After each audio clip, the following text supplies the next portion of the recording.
Chris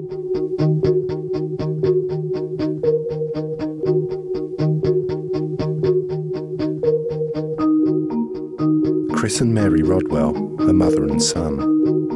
Their relationship is at a critical stage as a result of a deeply held belief that has torn the family apart and changed their lives forever. Mum started getting involved in some interesting stuff about 20 years ago. And how old would I have been? We've had a family separation. My dad really wasn't into it at all. I don't like to think of Mum as a crackpot. It'd be really good if she could prove to me that she wasn't. Well, it's cost me certainly my marriage, and I think that it's changed every belief I've ever had. She is now in danger of permanently damaging her relationship with her son. I'm soon told by Chris if he doesn't want to hear any more about it. He makes it quite clear. It is a large part of your life that I can't share. My desire is for him to just at least understand why this has become important to me. More than anything, I think that's just, would like some understanding of that. This belief is not about race, religion or sexuality. It's something quite different. It's so out there, it's so sort of wacky, you know. I mean, you know, people do a lot of crazy things and have lots of crazy experiences, but I mean, this is literally off the planet, you know. We're sort of, you know, we're dealing with a whole nother sort of element there, and in the middle of it all is Mum. Mary Rodwell is one of the world's leading alien abduction counsellors. She's in demand all over the world and is constantly travelling, giving advice, lectures and public appearances. Well, I counsel and offer support to people who have interactions with non-human intelligences. Some people would say that's extraterrestrial beings. Her son Chris is a man of science. He works as a vet, and empirical evidence rules his world. It's all good. I love science, you know, the method behind it. And I mean, the problem really is that for the last 20 years, me and Mum have had this sort of conflict between us. I'm coming at it from one angle, she's coming at it from the other.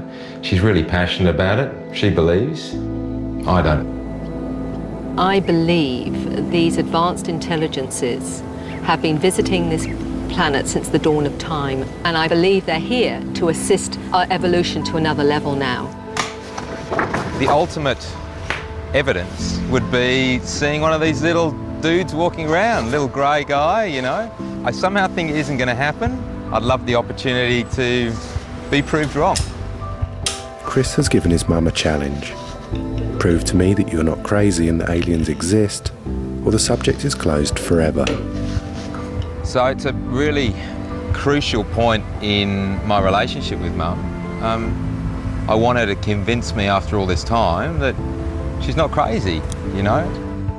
Mary has grabbed the opportunity to prove her case with both hands.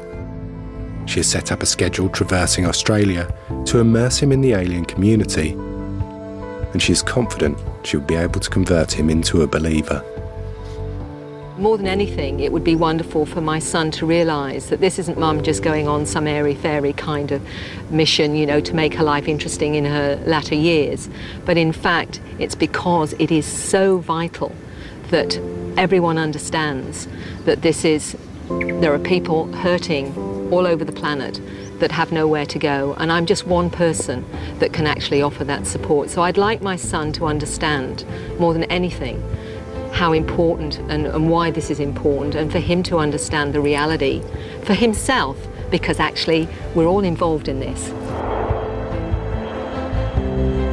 Chris is flying from his home in Melbourne to Gladstone in Queensland before driving to his mum's home and office in Agnes Waters. It's always been a source of conflict for me and Mum, or sort of, should I say, you know, sort of one of those things, you know, in families you just don't go there, you know. It's kind of like at the Christmas roast and things. You don't, certain subjects taboo. You don't talk about. And this is one of them, and I think it's because it's one of those things that there's a lot sort of bound up in it. Or a lot of this sort of stuff, you know, heralds back to Mum and Dad splitting up, and, you know, sort of I think there's been a sort of natural resentment for me to kind of really want to go there, as well as the fact I find the subject, you know, quite sort of hard to sort of get my head around.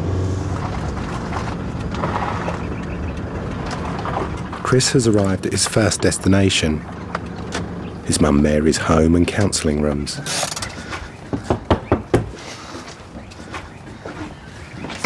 All right, where are they? Oh, hello, Where are the my aliens? gorgeous lad. There you go, Mum. Oh, mwah. Good to see you. Oh, it's good to see you too. You got the kettle on? Oh, yeah, I'll get it kettle on on? in 2 minutes. All Do you right. want it now or in a minute? Well, I'll just dump my bag if you want to. Yeah, I'd be lying to say that I wasn't nervous. I mean, this is a lady that's written books.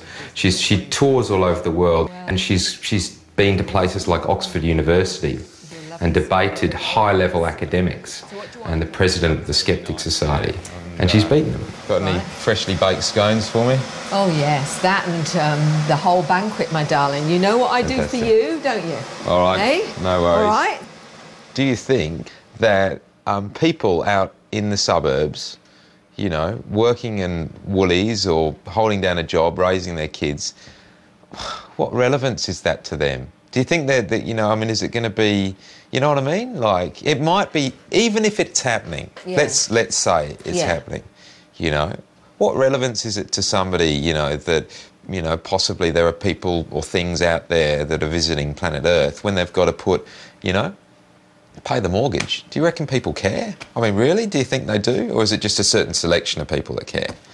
I'll tell you the relevance, because some of those people are having experience and encounters with these beings and they think they're going crazy. Housewives with children that are talking about going through walls.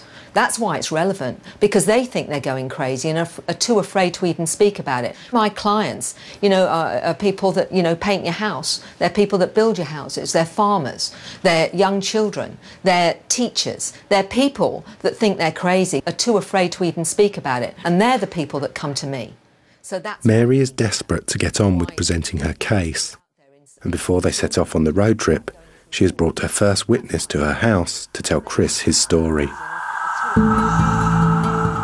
Greg Lenole is ex-Navy. He claims to have been abducted by aliens and been on board a spacecraft. Today, Chris will get to witness a counselling session and hear Greg's account firsthand. Hey, Mary. Hi there, Greg. Good to see you. Oh, well, welcome. I know it's a bit cold today. I've got the heater on downstairs, and I've got someone I want you to meet. Sure. All right. Okay. So we'll go down there and. Well, Greg, this is my beautiful son, Christopher. Greg. And, How are you? How you going? Greg, I've known here now for the last year, and he's had some really interesting experiences, and I think I've questioned everything.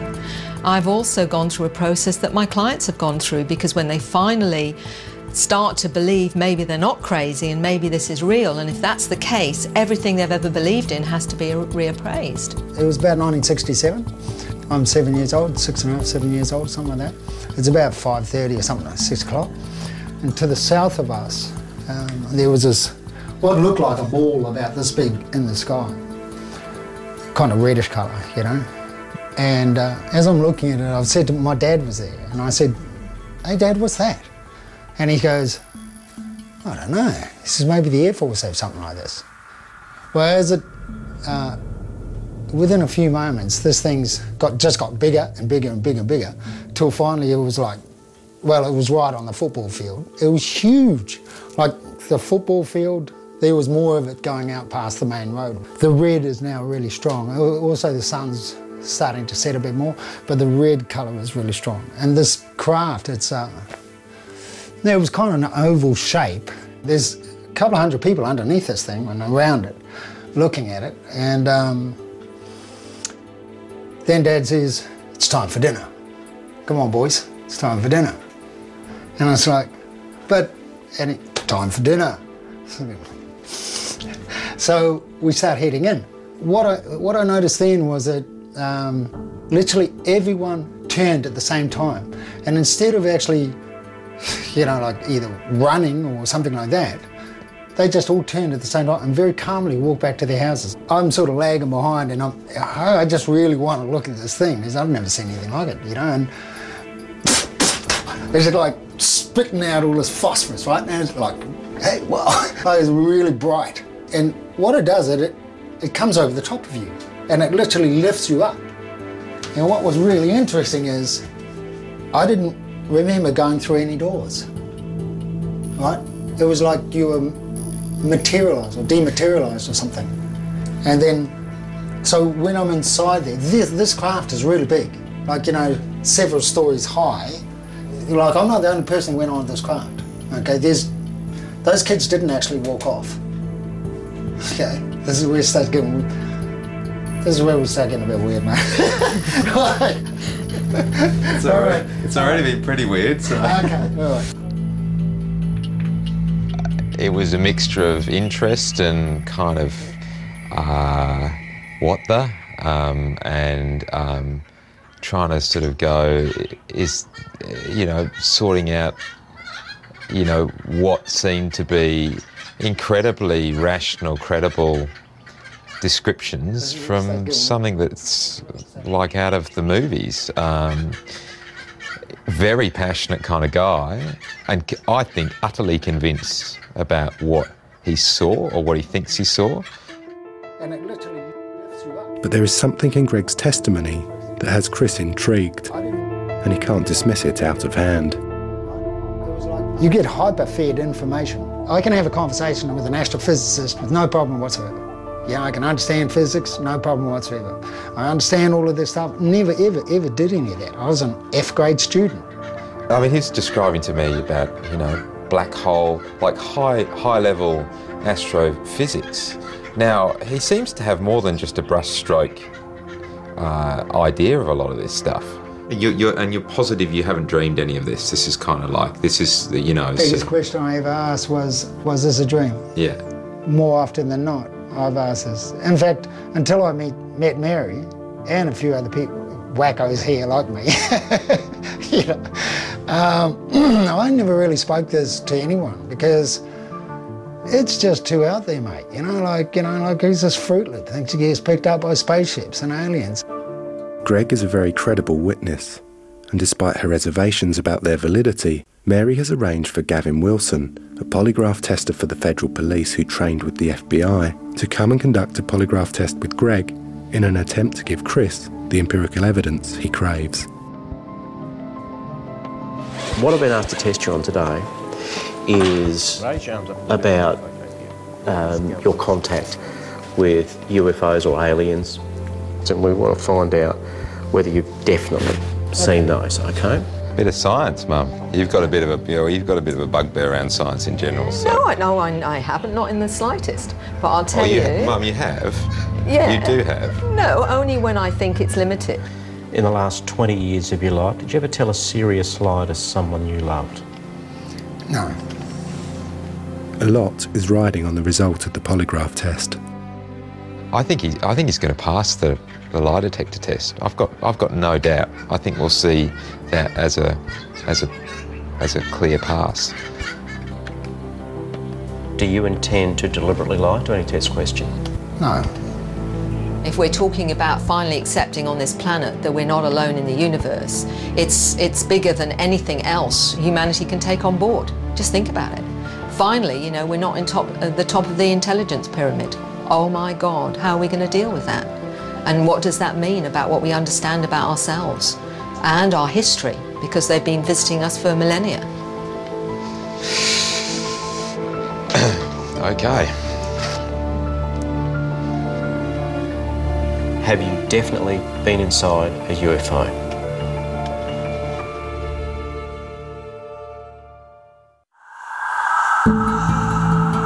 Mary Rodwell believes aliens have been visiting this planet for centuries. She is an alien abduction counsellor and helps people to come to terms with their experiences with ETs. Greg Lenoble is Mary's first witness in her attempt to convince her son Chris that aliens exist, and Greg is currently undergoing a polygraph test. Have you definitely been inside a UFO? Yes. I think he's going to pass the lie detector test. I think utterly convinced about what he saw or what he thinks he saw. Are you 100%